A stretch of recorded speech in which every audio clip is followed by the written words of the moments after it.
라는 말씀으로 함께 은혜를 나누고자 합니다. 여러분, 사사기 7장을 보면 미디안 군사 13만 5천 명에 대항해서 전쟁을 싸우러 나온 이스라엘 백성들이 3만 2천 명이었다고 말해주고 있습니다. 13만 명 대 3만 2천 명, 이미 수적으로 너무나 큰 차이를 가지고 있는 불리한 상황이었어요. 그런데 하나님께서는 여기에서 두 번이나 걸쳐서 이스라엘 군사의 숫자를 줄이셨습니다. 사사기 7장 3절에 보니까 누구든지 두려워 떠는 자는 길리앗산을 떠나 돌아가라, 집으로 가라는 거예요. 이 말을 듣고 기다렸다는 듯이 10,000명이 남고 2만 2천 명이 집으로 돌아가 버렸습니다. 근데 여기에 한 번 더 사사기 7장 6절에 보니까 물을 핥는 자의 수는 300이요. 그 외의 백성들은 다 무릎을 꿇고 물을 마신지라, 이렇게 말씀하고 있습니다. 물을 핥은 자의 수가 300명이고 그 외에 물을 주변을 경계서지도 않고 물을 마음껏 무릎을 꿇고 얼굴을 들이밀고 먹었던 사람이 9,700명이었습니다. 만약 우리라면 이 두 부류 중에 어떤 사람들을 택하여 전쟁을 치르려고 하겠습니까? 다른 사람은 둘째치고 저 같아도 당연하게도 9,700명은 되어야 그래도 싸우든지 게릴라적으로 저들을 공격하든지 다툴 수 있다고 생각할 것 같습니다. 그런데 하나님께서는 항상 적은 것을 더 축복하시고 적은 사람을 쓰세요. 그래서 10,000명 대 32,000명이 22,000명 중에 훨씬 적은 10,000명을 선택하십니다. 300명과 9,700명에서도 300명을 택하세요. 더 작은 수, 상대가 안 되는 수를 택하여 전쟁을 치르게 하십니다. 여러분, 숫자적으로 계산해 보면 처음 모였던 32,000명으로 13만 5천 명을 상대해서 전쟁을 치루었어도 한 명이 5명을 상대해야 돼요. 얼마나 불리합니까? 근데 지금 하나님께서는 작은 수, 더 작은 수로 전쟁을 치루라 하시면서 결국 마지막에 남은 인구가, 군사가 몇 명입니까? 300명이었어요. 계산해 보니까 한 명이 5명을 상대해야 했던 전쟁이 한 명이 450명을 상대해야 하는 전쟁으로 바뀌었어요. 이건 전쟁이 아니죠. 몰수당할 뻔했어요. 우리가 생각하기에. 그럼 이 말씀을 통해서 하나님께서는 우리에게 무엇을 말씀하고 계십니까? 사람의 힘이 작을수록 하나님의 힘이 크게 드러난다는 거예요.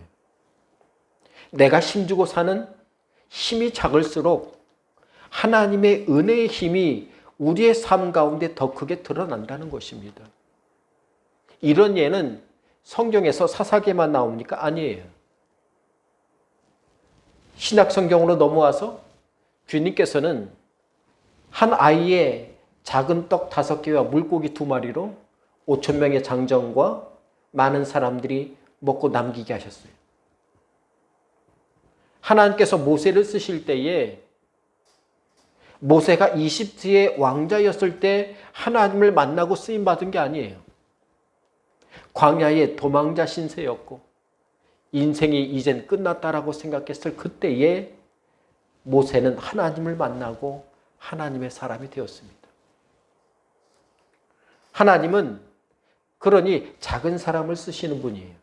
없는 사람을 쓰시는 분이에요. 부족한 사람을 쓰십니다. 아프고 상한 사람을 쓰세요. 그러니 내 믿음이 내세울 것이 없고 작습니까? 우리 모두는 하나님이 쓰실 만한 사람들이에요. 그러니 우리는 믿음으로 살아야 돼요.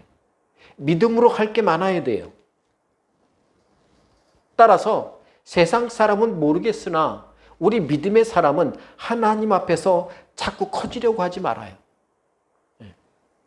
세상에서 없다고, 부족하다고, 힘들다고 여러분 낙심하지 마시기 바랍니다. 우리는 오히려 더 작아져야 돼요. 나의 힘이 작아지고 나의 고집이 작아져야만 합니다. 나의 생각이 작아져야 하고 내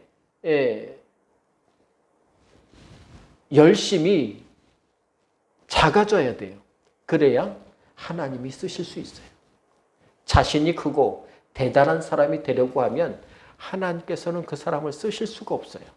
쓰고 싶어도 못 써요.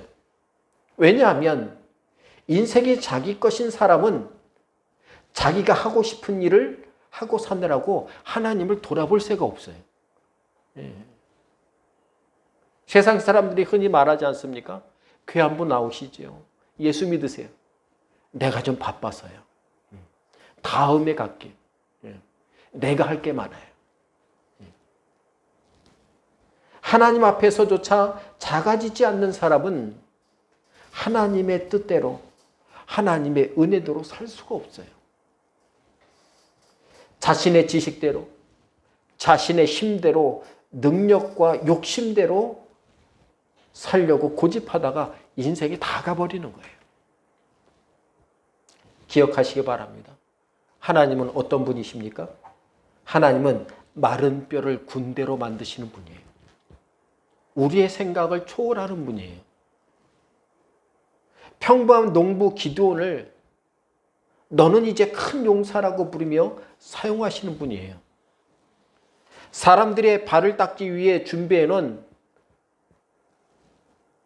큰 항아리에 천한 물을 최고급 포도주가 되게 하셔서 혼인잔치를 가장 크게 빛내게 하시는 분이 주님이세요.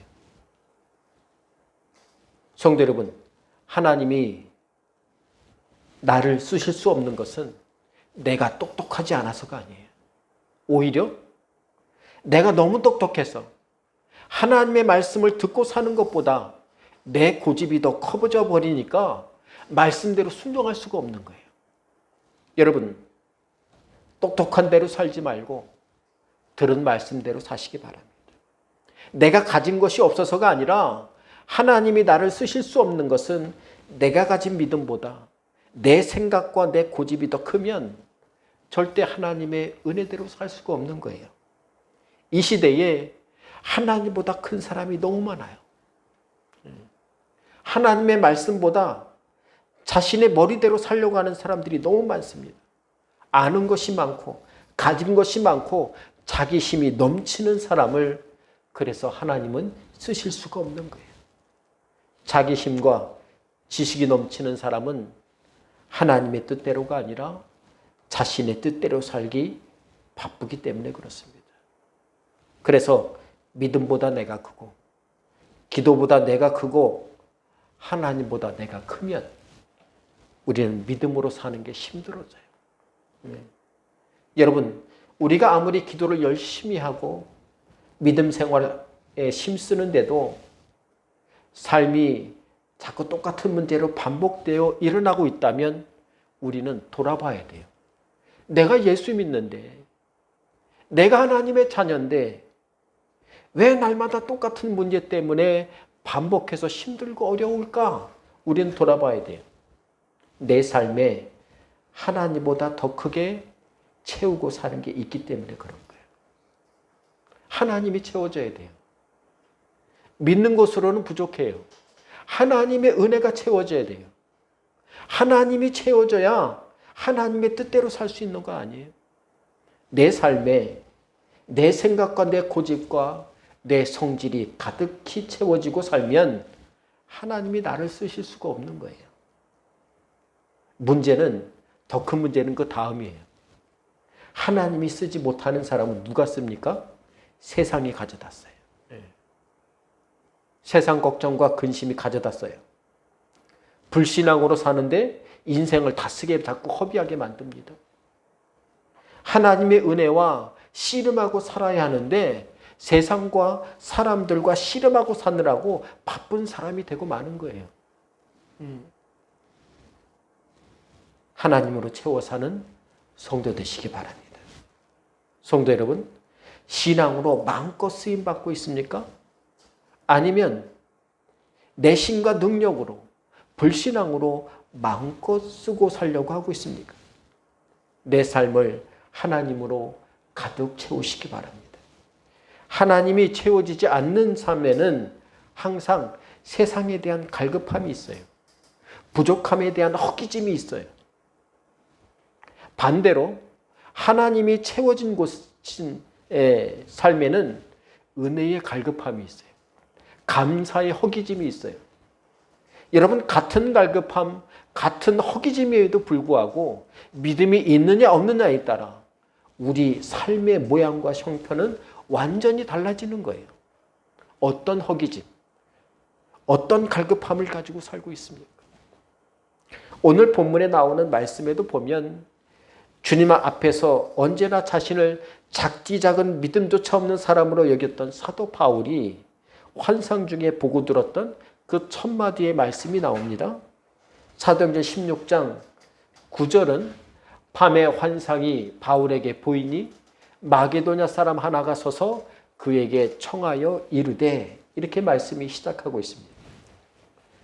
바울의 환상은 오늘 본문에서 말씀하고 있듯이 마게도냐 사람 하나가 서서 바울에게 청하여 말하면서 시작되고 있는 것이죠. 오늘은 이 말씀에 담긴 하나님의 은혜를, 주님의 은혜를 함께 나누며 함께 한 주를 힘있게 작은 사람이지만 믿음의 사람으로 살아가는 우리 모두가 되길 원합니다. 첫 번째로 하나님 앞에 멈춰 설 줄 아는 성도 되시기 바랍니다.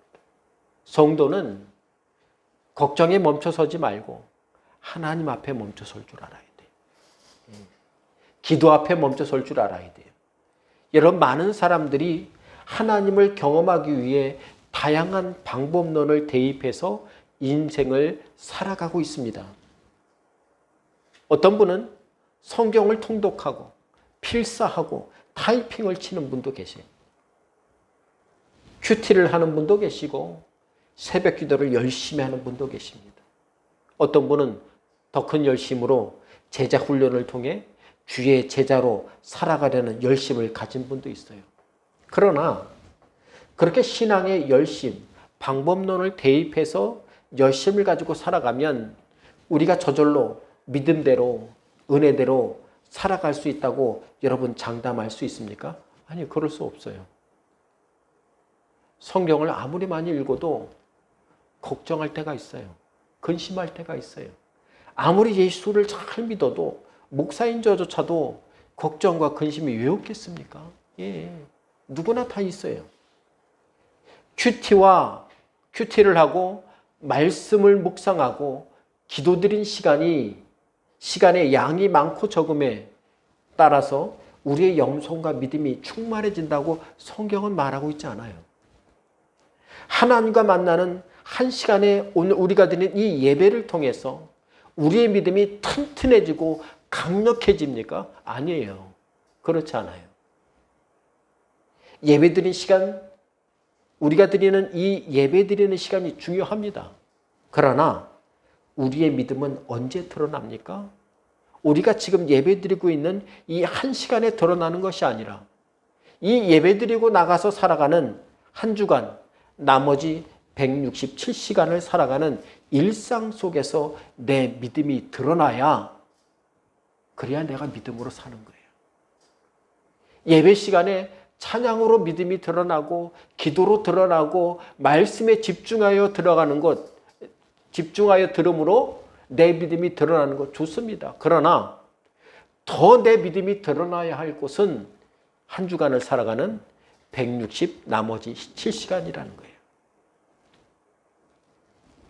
내 일상의 영역에서 내가 하나님과 동행하지 않는다면, 내가 하나님과 함께하지 않는다면 내 인생, 내 가정에 믿음으로, 은혜로 드러나고 산다는 게 결코 쉽지 않다는 거예요.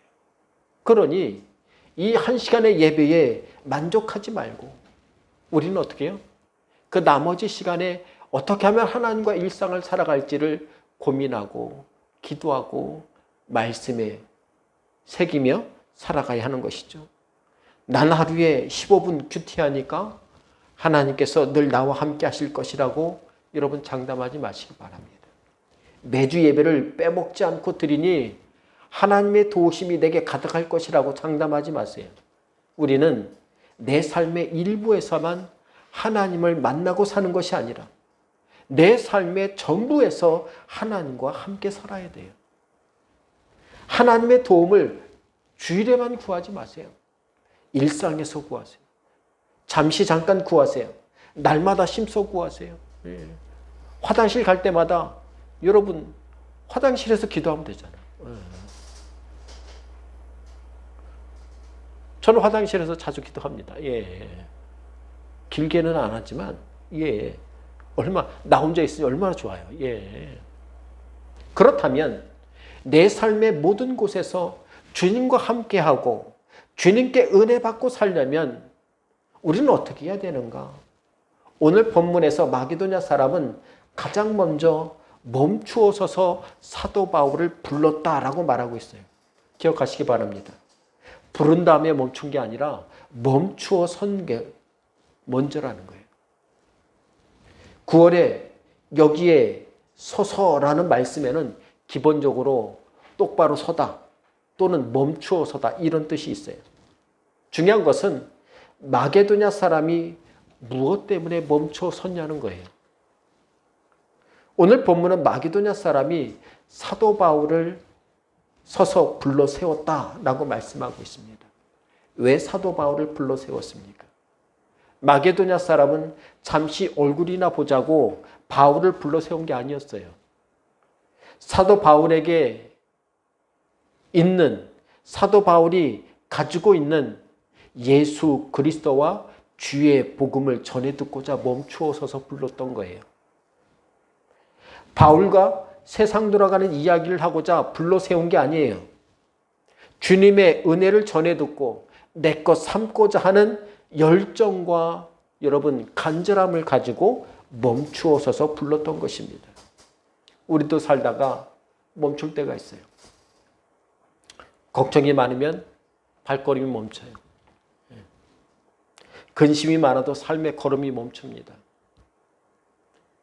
해결되지 않는 문제로 머리가 아플 때 삶이 멈춰버려요. 마음이 상하고 힘들어도 멈추어 서게 될 때가 있습니다. 그런데 오늘 본문에 등장하는 두 사람, 마게도냐 사람 하나와 사도 바울은 누구 때문에 지금 둘 다 멈춰 선 것입니까? 예수님 때문에 멈춰 섰어요.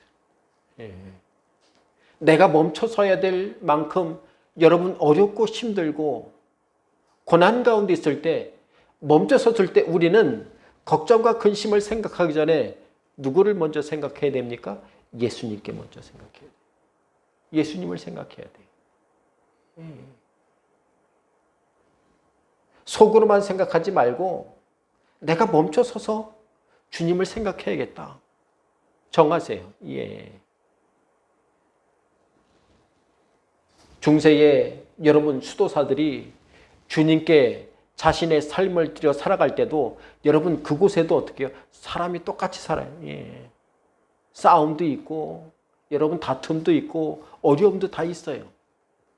그럼에도 그들이 그곳에서 믿음 가운데 살 수 있었던 것은 삶에 멈추는 순간마다 그 어려운 때보다 예수님 때문에 먼저 멈춘다는 거예요. 예수님 때문에 자꾸 멈춰 사는 그런 믿음의 사람이 되었다는 거예요. 복음 때문에 그들은 멈춰 섰습니다. 사도 바울과 마게도냐 사람은 주의 말씀을 서로 보고 듣고 전하기 위해 멈춰 섰어요. 그러니 성도 여러분, 주의 말씀과 주신 은혜를 우리는 지나가듯이 듣지 말아야 돼요. 서서 똑바로 들어야 돼요. 앉거나 눕지 말고 똑바로 서서 하나님이 주시는, 내게 주시는 말씀과 은혜를 듣고 보고 믿음에 새겨 마음껏 세상에서 쓰고 살아가는 성도가 되어야 합니다. 여러분, 사람이라면 누구나 인생을 살아갈 때 구멍이 있어요. 아무리 열심히 살아가도 인생에 구멍이 생기기 마련이에요. 일에 성공해도 건강에 구멍이 생길 수 있습니다. 아무리 똑똑하고 지식이 넘쳐나도 구멍이 늘 있어요. 배움으로 아무리 채워도 채워지지 않는 여러분 구멍이 있어요. 그런데 세상을 보시기 바랍니다. 지식을 머리에 채우고 사는 것보다 그 배우고 익힌 지식과 지혜를 통제하지 못해서 문제가 되는 경우가 얼마나 많은지 몰라요. 지식이 부족해서가 아니에요. 여러분, 핵폭탄을 만들 만큼 사람의 머리는 똑똑함으로 가득 차 있어요. 하지만 무엇이 문제입니까? 핵폭탄을 만들어낸 사람보다 그것을 잘못된 지식과 방법으로 사용할 수 있는 사람이 더 무서운 거예요. 예. 북한이 왜 무섭습니까? 저 사람을 도저히 인격적으로 믿을 수가 없는 거예요. 근데 여러분, 김정은만 믿을 수 없냐 말이에요. 길거리에서 만나는 모든 사람 어떻게 믿겠어요? 그런 사람들 가운데 살아가는데 어떻게 내 지식과 내 똑똑함을 믿고 살 수 있어요? 하나님을 믿지 않고서는 살 수 없는 거예요. 평안할 수가 없어요. 이 시대에 자신이 가진 지식과 지혜가 통제되지 못해서 문제를 일으키고 어려움을 겪고 상심 가운데 정신적인 충격 가운데 사는 분들이 얼마나 많아요. 그분들뿐만 아니라 우리들조차도 사회 한가운데서 큰 구멍을 느끼고 살아갈 때가 많아요. 안심이 안 돼요. 나라도 믿을 수 없어요. 누구도 믿을 수 없는 거예요. 내 자신도 믿기 어려울 때가 있어요. 내가 머리에 가지고 있는 지식과 지혜가 내 삶의 구멍들을 완벽하게 다 메우고 살 수 있습니까? 그렇지 않아요. 내 인생인데 내가 메우고 살 수 없어요. 그러니 우리는 세상을 내 똑똑함으로 승부하며 살지 말아야 돼요. 세상은 인간의 노화의 비밀을 알아냈다고 합니다. 근데 그 비밀을 알아냈으니 우리는 대단한 것입니까? 아니에요. 그걸 알아냈다고 해서 무식한 사람은 일찍 죽고 똑똑한 사람은 장수하고 오래 삽니까? 그것이 생명을 좌지우지하지 못해요. 많이 배운 사람은 병에 안 걸리고 못 배운 사람은 병에 잘 걸립니까? 그것도 아니에요. 아무 영향이 없어요. 나의 지식과 지혜가 내 삶의 시작과 끝에서 전혀 영향을 끼칠 수 없다는 거예요. 쟤는 공부도 안 하고 맨날 놀고 다녔고 나는 날마다 힘써 공부했으니 내가 더 잘 살아야 되고 내가 오래 살아야 된다는 게 말이 됩니까? 말이 안 돼요. 예. 내가 할 수 있는 영역이 아니에요. 그 문제는 내가 해결할 수 없는 인생의 문제고 구멍이에요. 그러니 인생의 구멍을 만날 때에 우리는 어떻게 해결하고 살아야겠습니까? 인생의 시작과 끝은 하나님께서 이끄시는 부분이라는 것을 인정하시기 바랍니다. 예. 내가 인정하지 않으니까 하나님께 도움을 구하지 않는 거예요. 내 구멍을 내가 어떻게든 메우려고 하니까 하나님 생각이 나지 않는 거예요. 기도할 생각, 말씀을 붙잡을 생각, 하나님의 은혜로 어떻게 해결해야 될까를 하나님께 구하지 않는 거예요. 그러니 인생의 구멍을 만날 때마다 우리는 하나님 앞에 멈춰 설 줄 아는 믿음의 사람이 돼요. 그래야 일상을 168시간, 한 주간 동안 주의 은혜 가운데 충만하게 살 수 있는 거예요. 구멍 가득한 인생도 하나님 앞에 멈춰 서면 하나님께서 구원의 길을 열어주십니다. 하나님께 도움을 구하면 은혜의 문을 열어주세요. 아무도 함께 해주지 않는 내 인생 속에서 주님은 나와 함께 동행해 주십니다. 잘 생각해 보세요. 사람이 살면서 언제 제일 실망하고 낙심하게 됩니까? 내가 원하는 것을 이루지 못할 때 실망해요. 누가 내 목표를 가로막으면 분노합니다. 내가 이루고 싶은 목표가 위협받으면 두려워해요. 사람은 자신이 원하는 것이 있으면 그래서 다른 것이 잘 보이지 않습니다. 그래서 세상이 어떻게 해요? 왜 저 사람 저럴까? 다른 게 안 보여서 그래요. 왜 상식적이지 않고 저렇게 엉뚱할까? 다른 게 안 보여서 그래요. 근데 세상에 보면, 세상 사람들을 보면 다른 것 안 보고 오직 그것만 보고 사는 사람이 너무 많아요. 주님 볼 기회가 없는 거예요.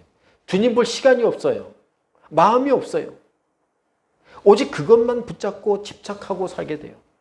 틈만 나면 자꾸 그 앞에 가서 서서 인생을 다 쓰고 삽니다.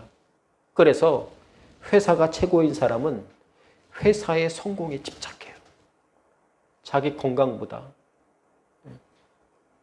그러니까 회사의 성공에 집착하는 분들을 우린 불쌍히 여길 줄 알아야 돼요. 재물에 집착하는 사람에겐 모든 것이 돈으로 계산돼요. 사랑하는 성도 여러분, 하나님께서 내 삶을 이 땅에서 시작하셨다는 것을 믿으십니까? 그렇다면 하나님께서 내 인생의 마무리 또한 담당하시는 분임을 믿으시기 바랍니다. 그러니 처음과 시작되신 하나님께 내 인생을 기꺼이 날마다 맡기고 순간마다 맡기고 사는 것이 성도의 어떻게 해요? 믿음의 비결이에요. 믿음으로 사는 비결, 은혜로 사는 비결이 되는 거예요. 한 주간을 살아가는 동안에 그러니 늘 주님 앞에서 서서 살아가는 성도 되시기 바랍니다. 엉뚱한데 걱정과 근심에 고민에 괴로움에 서서 여러분 눈물만 흘리지 마시고 마음 상하고 분노하지 마시고 주님 앞에 자꾸 서고 주님 앞에 자꾸 믿음으로 다가서서 하나님의 방법과 은혜를 찾길 바랍니다. 그래서 주님께서 주시는 말씀을 듣고 살고 주님께서 주시는 은혜를 꼬박꼬박 받아 사는 성도 되시기 바랍니다. 하루를 살아가는 동안에 무엇을 기도하고 살아야 할지 시시때때로 그래야 보이는 거예요.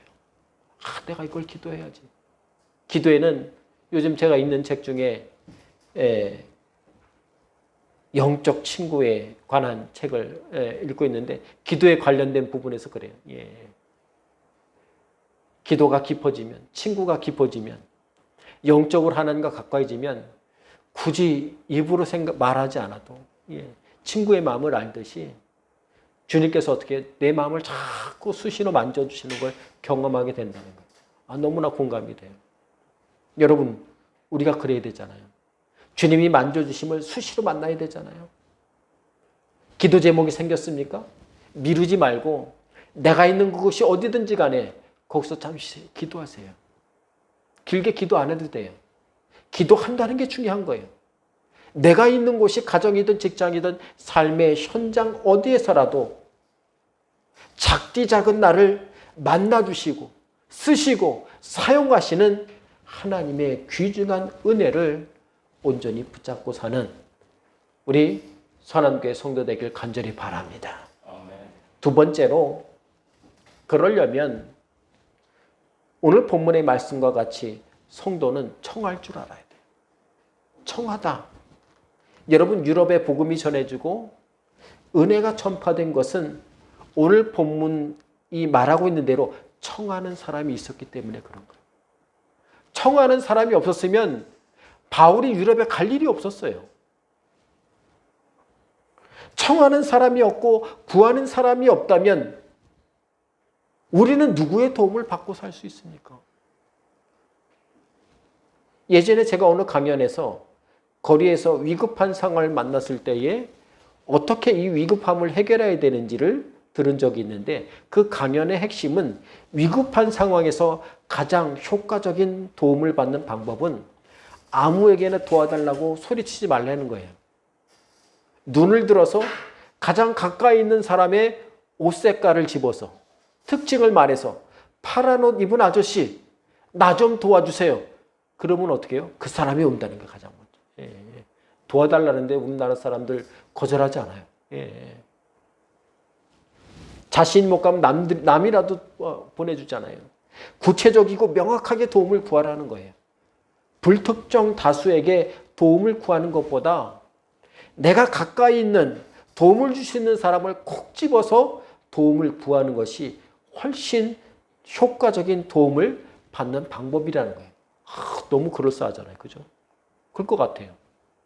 그런데 어디 사람이 길거리에서만 위급하냐 말이죠. 우리 모두는 인생의 곳곳에서 늘 위급함을 만나고 어려움과 부딪혀 사는 사람들이라는 거예요.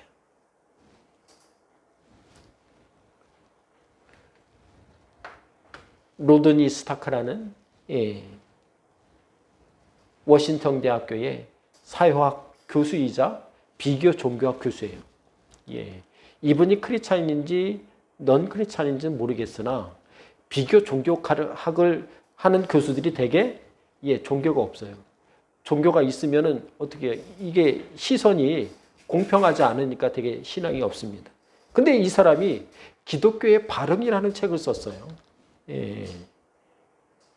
이 기독교의 발음 책 내용은 이 로마 제국이라는 커다란 제국이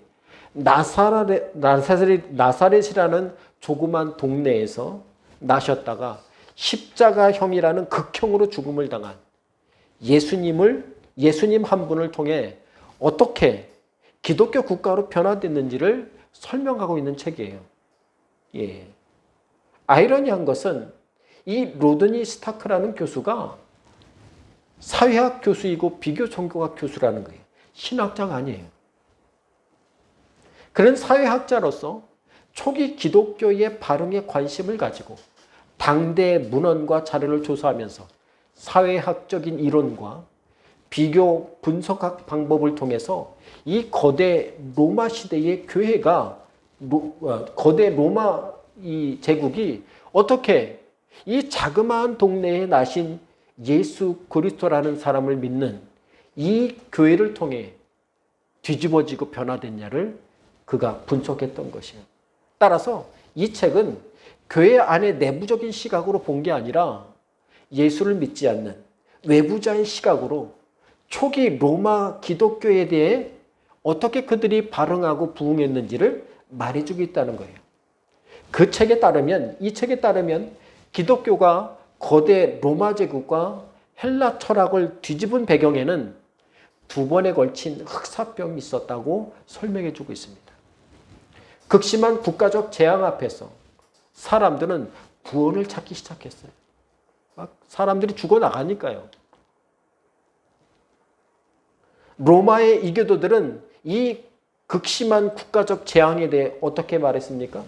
로마의 이교도들은 자신들의 사제들에게 이 재앙이 왜 왔는지를 물었고 사제는 모른다고 말하며 도시를 떠났어요. 당대의 그리스 철학자들은 사람의 생존은 우연이라며 개인의 삶에는 그리 큰 의미가 없다며 평가절하해버렸어요. 그런데 기독교는 달랐어요. 잃어버린 가족들과 친구들을 천국에서 다시 볼 수 있다는 소망을 가지고 살았기 때문에 자신의 자리를 지키고 살았어요. 그리스도인들은 부활을 믿었습니다. 그러기에 기독교인들은 자신의 몸을 던져 흑사병에 걸린 사람들을 간호하기 시작했어요. 그렇다 보니까 그 도시에 기독교인들이 믿음으로 사는 사람이 많으면 많을수록 그 지역의 사람들의 생존율이 급격하게 높아지는 거예요. 저 도시는 왜? 우리는 죽어나가는데 저 도시는 자꾸 살아요. 알고 보니 예수 믿는 사람이 있는 거예요. 당시 로마는 육체적인 쾌락을 추구하고 동성애에 빠져 살았던 사회였어요. 이미 성경시대부터 동성애에 빠진 사회가 얼마나 많았습니까? 그죠? 소돔과 고모라 때부터 해가지고 결과적으로 이런 육체적 쾌락과 동성애에 빠진 사회 속에서 국가 전체의 출산율이 어떻게 해요? 급격하게 떨어져 나갔어요. 심지어 남녀의 성비 차별이 심했어요. 왜냐하면 남성만을 우월하다고 생각하는 사람들의 고집 때문에 이 남아선호 사상이 팽배했어요. 근데 기독교인들은 어떻게 해요? 이 모든 부도덕한 일을 믿음으로 거부했어요. 아기가 생기면 낳았어요. 남편은 아내에 대해서 헌신하고 살았어요. 존중하고 살았어요. 종도 어떻게 해요? 아끼고 믿음의 사람이라면 그를 대접하고 살았어요. 그래서 기독교가 널리 퍼진 지역에는 남녀 성비의 문제가 해결되었어요. 그것은 도시가 발전했어요. 서로에 대한 존중이 넘쳐났어요. 결국 로마 제국이 사회적으로 가지고 있던 문제들이 신앙을 가진 사람들, 이 기독교인들을 통해서 해결되는 일들이 자꾸 생겨났어요. 그러면서 어떻게 해요? 로마 제국이 거꾸로 넘어졌다는 거예요. 이것이 예수를 믿지 않는 외부인이 기독교가 로마 제국에 깊이 전해진 이유였다고 이 책은 결론을 맺고 있다는 거예요. 여러분, 이 시대를 살아가는 우리도 로마 시대 때의 두 번의 흑사병과 같은 똑같은 사회적 어려움, 질병적 어려움, 메르스를 지나서 이제는 코로나로. 그러나 이것이 끝이 아니라는 걸 우리는 알고 있습니다. 또 다른 어려움이 우리를 괴롭게 할 수 있어요. 그런 고통 가운데 우리는 살고 있고 앞으로도 그럴 거예요. 이럴 때 우리는 어떻게 해야 되느냐? 우리는 하나님께 도움을 청할 줄 아는 사람이 되어야 되는 거예요. 그래야 어려운 가운데서 어떻게 해요? 은혜로 살 수 있어요. 은혜로 살려면 우리는 자꾸 주님 앞에 서야 돼요. 자꾸 주의 말씀 앞에 서야 되고 예배 앞에 서서 하나님, 내가 어디로 가야 할까요? 나를 물으며 내 작은 믿음 하나도 소중하게 응답하시고 돌보아 주시는 주님께 마음껏 청하고 도움받아 사는 성도가 되어야 할 줄 믿습니다. 그게 바로 성도답게 사는 방법이에요. 오늘 본문에서도 사도 바울은 마게도냐 사람이 무엇에 그렇게 끌렸던 것입니까? 우리는 그 자세한 내막을 잘 알 수 없어요. 그러나 사도 바울이 마게도냐 사람에게 끌려서 머뭇거리지 않고 바로 발칸 반도행 배를 탔다는 것을 우리는 말씀을 통해 알 수 있습니다. 성도 여러분, 사도 바울은 주님이 담긴 이야기라면 어디서라도 말할 준비가 되어 있었어요. 나눌 준비가 되어 있었어요. 복음에 관련된 일이라면 당장이라도 배를 탈 준비가 되어 있었습니다. 은혜 받을 일, 은혜를 전할 일에 앞장서고 살았어요. 나는 무엇에 앞장설 준비가 되어 있습니까? 우리도 주님 앞에 여러분 준비가 되어 있어야 돼요. 주님께 도움 구할 준비가 되어 있어야 돼요. 그래야 어느 때든지 구할 수 있는 거예요. 우왕좌왕하지 않고. 사랑하는 성도 여러분, 내가 가진 것이 남보다 작습니까? 작은 것을 쓰시고 부족한 사람을 쓰시는 주님 앞에 자꾸 나서기 바랍니다. 자꾸 도움 청하기 바라요. 그래서 작은 떡 5개와 물고기 2마리도 믿음으로 쓰시는 주님의 그 손길. 이집트의 왕자였을 때가 아니라 작고 인생을 포기해버린 광야의 도망자 신세였을 때 쓰임받은 모세와 같이 부족함 가득한 세상에서 항상 쓰임받아 살아가는 성도 되시기 바랍니다. 사랑하는 성도 여러분, 일주일의 시간 모든 삶을 하나님으로 가득 채워 사시기 바랍니다. 걱정, 근심 채우고 살지 말고 하나님을 채우고 사세요. 말씀에 관심 가지고 살 때 우리는 하나님으로 채워질 수 있어요. 하나님께 기도를 머뭇거리지 않을 때에 우리는 어떻게 해요? 하나님으로 가득 채워 살 수 있어요. 말씀에 집중하는 것, 주일에뿐만 아니라 날마다 주의 말씀에 목마름과 갈급함으로 살아감으로, 그래서 성도로서 은혜를 구할 수 있고 은혜를 전할 수 있는 믿음의 자리에서 늘 살아가는 성도 되시기 바랍니다. 이 한 주 주님 앞에 설 일이 많고 주님께 청하고 구할 것이 많길 바랍니다. 그래서 삶의 모든 곳에서 하나님의 자녀로 주의 은혜로 마음껏 사용받고 쓰임받아 살아가는 우리 모든 성도 되시기를 주님의 이름으로 간절히 바랍니다. 기도하겠습니다. 하나님 감사합니다. 세상의 그 어떤 것보다 주님 앞에 서서 살기를 원합니다. 걱정이 많고 근심이 많지만 하나님이 채우시는 작디 작은 나를 써쓰셔서 1대 450명의 대결에서도 능히 하나님 때문에 담대히 싸우러 나가고 하나님 때문에 평안과 감사로 싸우러 나갔던 300용사가 가졌던 그 믿음의 뿌듯함을 우리에게도 주옵소서. 5개의 떡과 물고기 2마리를 드렸음에도 그것이 12광주리로 되돌아오는 것을 기쁨과 감사로 은혜에 충격받고 살았던 그 소년의 마음을 나에게도 주옵소서. 주님, 이 땅에서 하나님의 도움 없이는 살 수 없는데 하나님의 도움을 청하지 않고 살았을 때에 얼마나 어렵고 힘든지 우리 날마다 경험합니다. 주님, 주님 앞에 서게 하시고 날마다 청하게 도와주셔서 날마다 은혜의 갈급함, 감사의 목마름을 통해서 하나님의 충만함을 날마다 채워 살도록 축복해 주옵소서. 모든 것 주께 의탁할 때마다 이 한 주간 주의 은혜 가운데 직장과 사업과 학업 가운데서 우리의 모든 부족한 부분에서 주님을 만나고 살게 도와 주옵소서. 예수님의 이름으로 간절히 기도하옵나이다. 아멘.